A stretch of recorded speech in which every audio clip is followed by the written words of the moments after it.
Hello friends, I Shalini welcome you all to my channel Learners Academy। Previous session में हमने देखा VBA की help से आप रोज एंड कॉलम्स को कैसे हमने काउंट किया था। Total number of rose and total number of columns हमने डिस्प्ले किए। वीबीए को और एक्सप्लोर करते हुए आज मैं आपके लिए एक नई सीरीज स्टार्ट कर रही हूँ जिसका नाम है कलेक्शन लूप्स।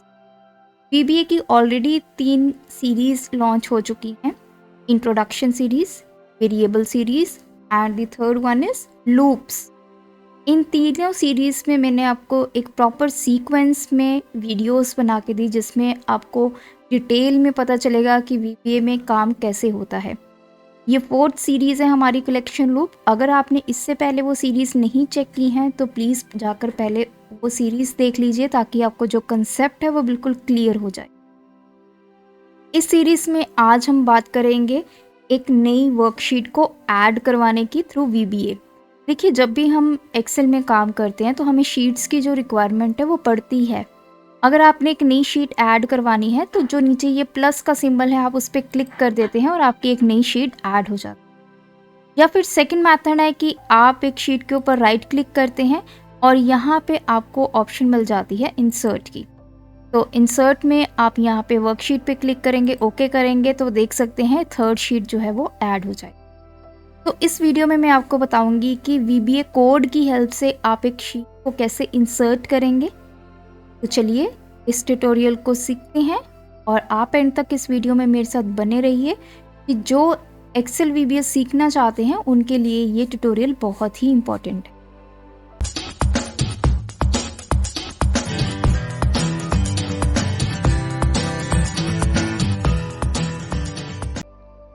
सबसे पहले हम जाएंगे अपने डेवलपर टैब में और यहाँ से सिलेक्ट करेंगे विजुअल बेसिक और मैं इंसर्ट करूँगी अपना एक नया मॉड्यूल। सबसे पहले हम अपना सब प्रोसीजर लिख लेते हैं। तो सब प्रोसीजर ऐड हो चुका है। अब बात करेंगे शीट को ऐड करने की। जो फर्स्ट मेथड मैं आपको बता रही हूँ में हम लिखेंगे शीट्स डॉट ऐड। इस मेथड को आप यूज़ करेंगे।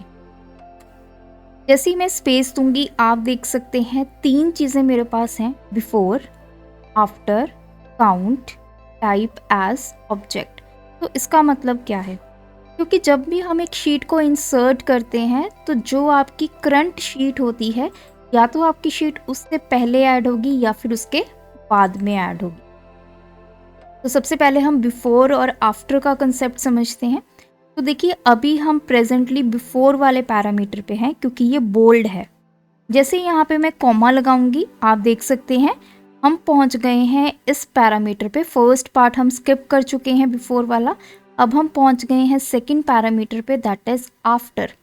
अगर आप किसी शीट को किसी भी शीट के बाद में इंसर्ट करना चाहते हैं तो उसके लिए हम आफ्टर वाला पैरामीटर यूज़ करेंगे। तो मैं यहाँ पे लिखूंगी शीट्स और शीट का नाम। अभी मेरे पास sheet name sheet 1, sheet 2, sheet 3 है तो मैंने ये लिखा। अब इस कोड का मतलब क्या है?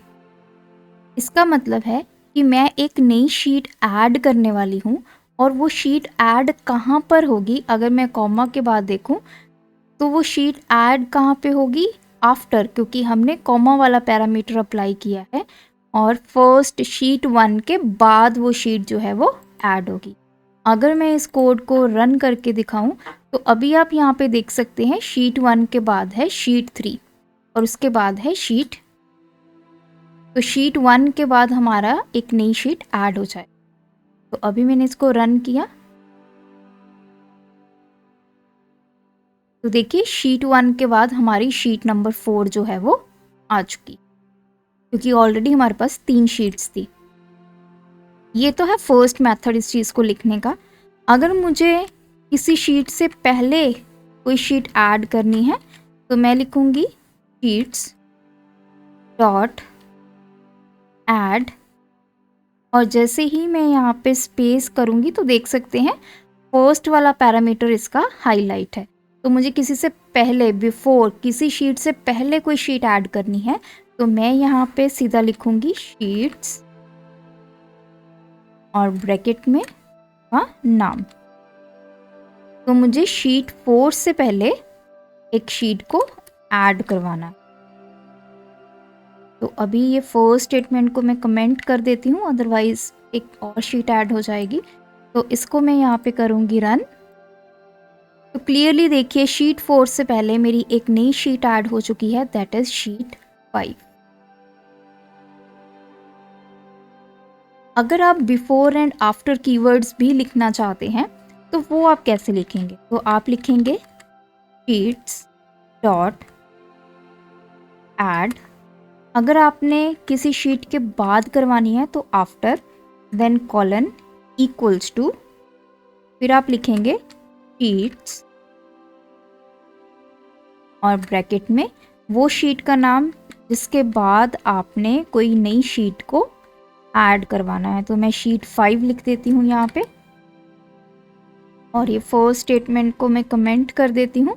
तो अब मैंने जो लाइन लिखी है शीट्स डॉट ऐड, मेरी एक नई शीट ऐड हो जाए आफ्टर, किसके बाद? शीट नंबर 5 के बाद। तो जैसे मैंने रन किया तो देखिए शीट नंबर 5 के बाद आपकी शीट नंबर 6 जो है वो ऐड हो चुकी है।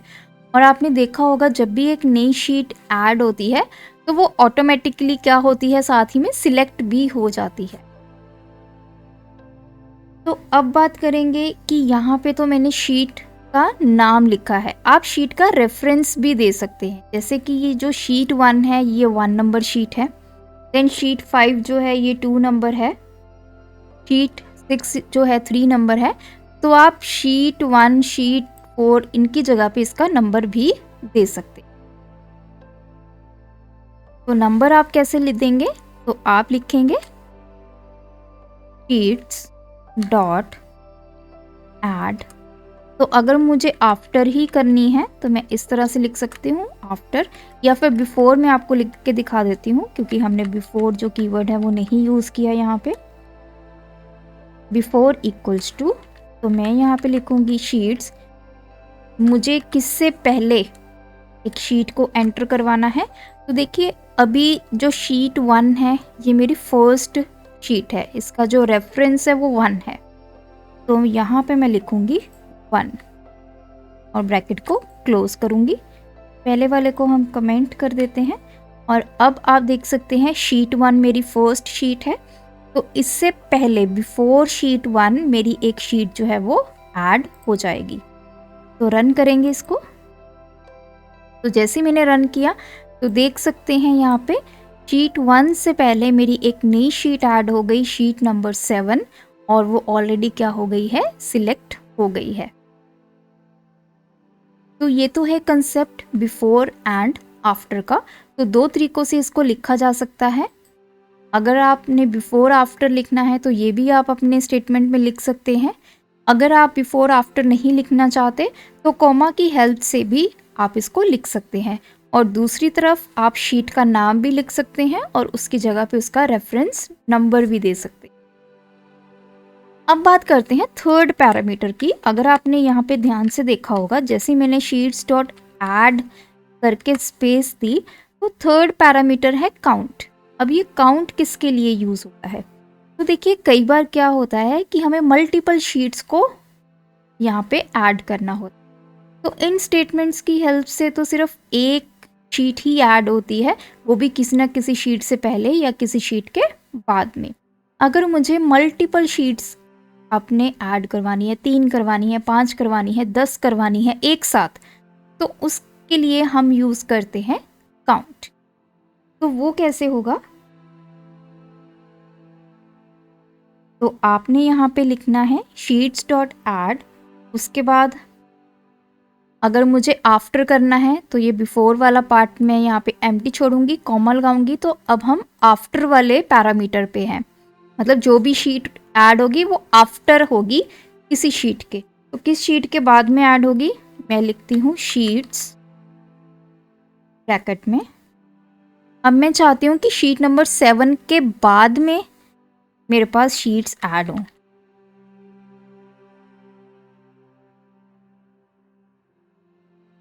तो मैं यहाँ पे 7 दे देती हूँ।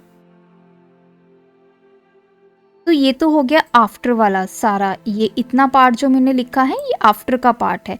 और इसके बाद जैसे ही मैं कॉमा लगाऊंगी तो देख सकते हैं अब मेरा बोल्ड हो गया है पैरामीटर काउंट। काउंट में आप बताएंगे कि कितनी शीट्स आपने ऐड करवानी। तो अगर मैंने यहाँ पे दे दिया नंबर 3, तो शीट नंबर 7 के बाद मेरी 3 शीट्स जो है वो ऐड हो जाएंगी। तो फर्स्ट वाली, इससे पहले वाली स्टेटमेंट को हम कमेंट कर देंगे। तो अभी मैं आपको दिखाना चाहती हूँ क्या सिनारियो है हमारे पास। शीट नंबर 7 है और उसके बाद शीट नंबर 1 है। तो अब शीट नंबर 7 के बाद मेरे पास 3 शीट्स ऐड हो जाएंगी, 8, 9 एंड 10। तो रन करते हैं अपने कोड को। तो देखिए शीट नंबर 7 के बाद 8, 9 एंड 10 ये तीनों शीट्स जो हैं वो ऐड हो चुकी। और आपकी जो शीट सिलेक्ट होगी वो कौन सी होगी, बिल्कुल लास्ट में जो शीट ऐड हुई है दैट इज शीट नंबर 10। तो इस तरह से आप मल्टीपल शीट्स भी यहाँ पे ऐड कर सकते हैं। अब लास्ट में बहुत ही इम्पोर्टेंट पॉइंट ये है, कई बार हमारे पास कुछ ऐसी हमें रिक्वायरमेंट होती है कि हमें जितनी भी शीट्स हमारी वर्कबुक में हैं at the end of the sheet हमें किसी नई शीट को ऐड करवाना हो। अब फॉर एग्जांपल अगर आप अब मेरे वर्कबुक को ध्यान से देखें तो यहाँ पर टोटल मेरे पास जो शीट्स हैं वो 10 है। कुछ शीट्स हम यहाँ से डिलीट भी कर देते हैं ताकि हमें थोड़ा सा इजी हो जाए इसको समझना।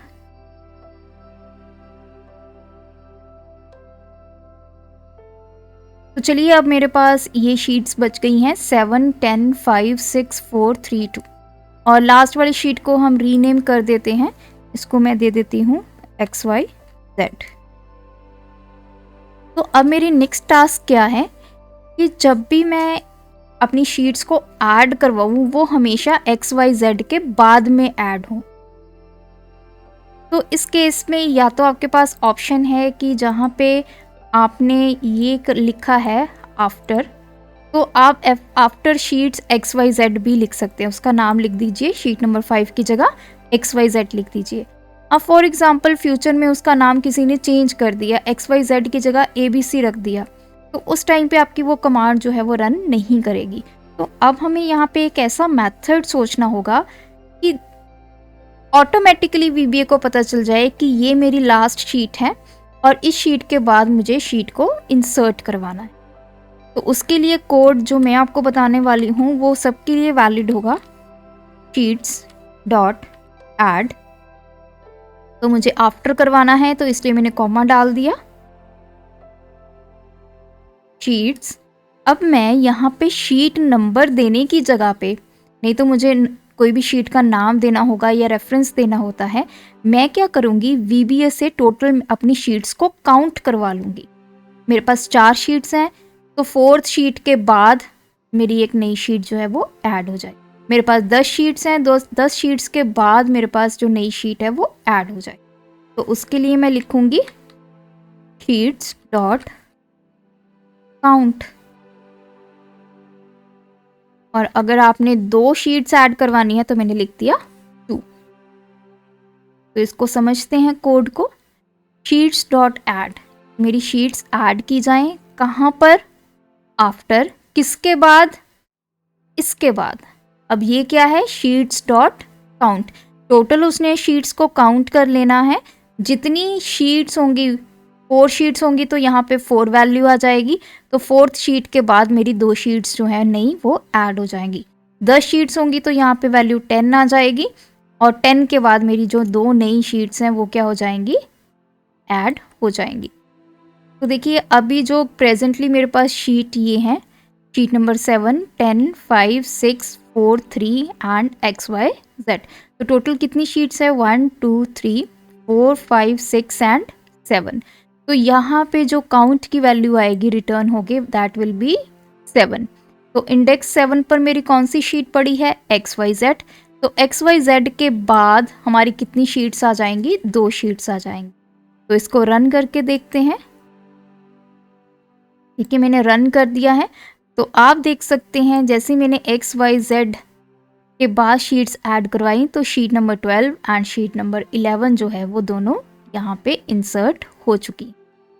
तो अब आपकी जो शीट नंबर 11 है वो बिल्कुल लास्ट शीट है। तो अगर मैं दोबारा से इस कोड को एग्जीक्यूट करूँगी तो शीट नंबर 11 के बाद आपकी 2 नई शीट्स जो है वो ऐड हो जाएंगी। करके देखते हैं। तो मैंने इसको देखिए रन किया, तो आप देख सकते हैं 11 के बाद 2 नई शीट्स जो हैं वो ऐड हो चुकी हैं, 14 एंड 13। तो इस तरह से आपकी लास्ट शीट कोई भी हो, VBA total number of sheets आपकी काउंट करेगा, उसको ऑटोमेटिकली पता चल जाएगा कि इतनी शीट्स आपके पास ऑलरेडी हैं और ये लास्ट शीट है, और उसके बाद उसने नई शीट्स को ऐड करवा देना। तो इस तरह से VBA की हेल्प से आप एक नई शीट को ऐड करवा सकते हैं। आज के ट्यूटोरियल में इतना ही। नेक्स्ट ट्यूटोरियल में हम सीखेंगे कैसे हम किसी भी वर्कशीट को डिलीट करेंगे with the help of VBA, और उसी के साथ मैं आपको कोई वर्कशीट को सिलेक्ट करना सिखाऊंगी। अब जैसे करंटली हम शीट नंबर 13 हमारी सिलेक्ट है और हमें शीट नंबर 4 के ऊपर काम करना है, उसको सिलेक्ट करना है। तो VBA की हेल्प से कैसे आप इस शीट को सिलेक्ट करेंगे, और अगर आप किसी शीट को डिलीट करना चाहते हैं तो वो आप कैसे डिलीट करेंगे, ये हम नेक्स्ट ट्यूटोरियल में डिस्कस करेंगे। तब तक के लिए आप VBA की प्लेलिस्ट को ज़रूर देखें और बहुत ही नॉलेज आपको मिलेगी। अगर आपकी कोई क्वेरी है तो कमेंट करके ज़रूर बताइएगा। वीडियो अच्छी लगी तब भी अपनी जो कमेंट्स हैं वो हमारे साथ शेयर कीजिए। Thanks for watching this video. Keep supporting us.